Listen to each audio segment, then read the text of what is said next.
परम प्रेममय जुग पुरुषोत्तम श्री श्री ठाकुर अनुकूल चंद्रेर रातुल रांगा चरणे जानाई आमार शतकोटी दंडवत प्रणाम। जय गुरु सकल इष्टप्राण दादा मायरा। आगामीकाल अम्बुबाची छेड़े जाওয়ার पर আপনারা কিন্তু বিশেষ কিছু কর্ম অতি অবশ্যই পালন করবেন। তো কোন কোন নিয়মগুলো আপনারা মানবেন, কোন বিশেষ কর্মগুলো আমাদের প্রত্যেকেরই পালন করতে হবে অম্বুবাচী ছেড়ে যাওয়ার পর, এবং এই অম্বুবাচী ছেড়ে যাওয়ার পরে আমরা কোন কোন জিনিসগুলো গ্রহণ করতে পারবো, খেতে পারবো, অম্বুবাচী ছেড়ে যাওয়ার পরে আমরা ঠাকুরের চরণে কোন বিশেষ জিনিস অর্পণ করব, চলুন প্রত্যেকেই সেগুলো জেনে নিই। এই অম্বুবাচী কিন্তু আগামীকাল ছেড়ে যাবে। তো এই পবিত্র অম্বুবাচীর ছেড়ে যাওয়ার পরে আমাদের বিশেষ কিছু কর্ম প্রত্যেকেরই কিন্তু পালন করতে হবে। অম্বুবাচী চলাকালীন কোন বিশেষ নিয়ম মেনে চলতে হয়, কি কি করতে হয়, সেগুলো আমরা আগেই অবগত হয়েছি, আগে আমরা ভিডিও বানিয়েছি। যারা এখনো পর্যন্ত দেখেননি অতি অবশ্যই ভিডিওগুলো দেখে নেবেন, কারণ এই অম্বুবাচী আমাদের প্রত্যেকের কাছে কিন্তু অতি পবিত্র এবং গুরুত্বপূর্ণ। তাই এই অম্বুবাচী চলাকালীন আমাদের প্রত্যেকেরই বিশেষ কর্ম পালন করতে হবে। এই অম্বুবাচী ছেড়ে যাওয়ার পরেও কিন্তু বেশ কিছু নিয়ম আমাদেরকে মেনে চলতে হবে।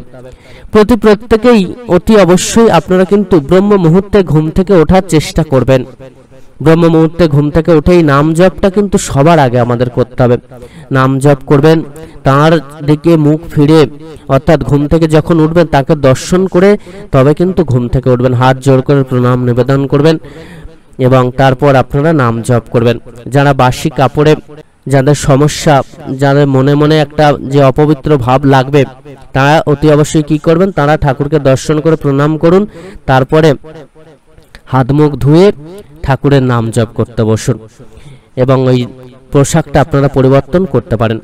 এছাড়া আপনারা এই ব্রহ্ম মুহূর্তে আরো বিশেষ কিছু কর্ম কিন্তু করতে হবে। যখন ওই বিছানা থেকে নামছেন তখন দাদারা কিন্তু ডান পা মেঝেতে দেবেন এবং মায়েরা বাম পা মেঝেতে দিয়ে, মেঝেতে মানে পা দিয়ে নামবেন। এতে করে কি হবে, গৃহের শ্রী কিন্তু বৃদ্ধি পায়। আর এই সকালবেলা ডান পা এবং বাম পা দিয়ে নামার মধ্য দিয়ে যখন মানে অনেক বাধা, এমন কিছু বাধা আমাদের সংসারে থাকে যেগুলো কিন্তু কেটে যায়, আর এতে করে বহু উন্নতি কিন্তু সাধিত হতে পারে। এছাড়া তারপরেই আপনারা কিন্তু ইষ্টভৃতি পালন করবেন। ইষ্টভৃতি করার সময় বিশেষ কিছু নিয়ম রয়েছে। অহংকার, হিংসা, দ্বেষ, মনের মধ্যে খারাপ চিন্তা, এগুলো যেন না থাকে। যখন ইষ্টভৃতি করবেন কোনো রকম কামনা বাসনা চাওয়া পাওয়া যেন মনের মধ্যে না থাকে। ঠাকুরের কাছে যেন কিছু চাইবেন না ইষ্টভৃতি করে বা ইষ্টভৃতি করার আগে। আপনারা পূর্ণ ভক্তিবারে, শ্রদ্ধাবারে, নিঃস্বার্থভাবে ইষ্টভৃতি পালন করবেন। তাকে ভালোবেসে ইষ্টভৃতি করার পর প্রার্থনা করবেন। তার ঠিক পরেই গৃহকে কিন্তু ভালো করে আপনারা পরিষ্কার পরিচ্ছন্ন করবেন। মায়েরা গৃহকে ভালো করে পরিষ্কার পরিচ্ছন্ন করবেন, রান্নাঘরকে পরিষ্কার পরিচ্ছন্ন করবেন। এটা থালা বাসন যদি গৃহের মধ্যে থাকে সেগুলো বার করে দেবেন এবং অতি অবশ্যই সারা গৃহে আপনারা গঙ্গা জলে ছিটা দেবেন। আর তার সাথে যদি আপনারা একটু হলুদ মিশিয়ে নিতে পারেন তাহলে আরো ভালো। ওই হলুদ মিশ্রিত গঙ্গা জল আপনারা ছিটিয়ে দিন। এছাড়া ছেটানোর সময় ঠাকুরের যে বীজ মন্ত্র নাম সেটি কিন্তু জপ করতে করতে এই জলটা ছেটাবেন, গৃহের চারিদিকে ছিটিয়ে দেবেন। ধূপ ধুনো ভালো করে গৃহের চারিদিকে দেবেন। আগামীকাল রাত 3:21 কিন্তু এই অম্বুবাচী ছাড়বে। তো তারপরে আপনারা এই বিশেষ কর্ম, মানে পরের দিনে আপনারা এই বিশেষ কর্মটা করবেন। গৃহকে ভালো করে পরিষ্কার পরিচ্ছন্ন করার পরে আপনারা কিন্তু অতি অবশ্যই ঠাকুরের সামনে যদি কোনো কাপড় ঝুলিয়ে রেখে দেন, লাল কাপড় বা সাদা কাপড়, সেটাকে খুলে নেবেন, নিয়ে সেটাকে ভালো করে পরিষ্কার করে নেবেন, ধুয়ে নেবেন এবং সকাল সকাল মায়েরা স্নান সেরে শুদ্ধ বসন পরিধান করে অতি অবশ্যই ঠাকুরের পাদপদ্মে গঙ্গা জল দেবেন।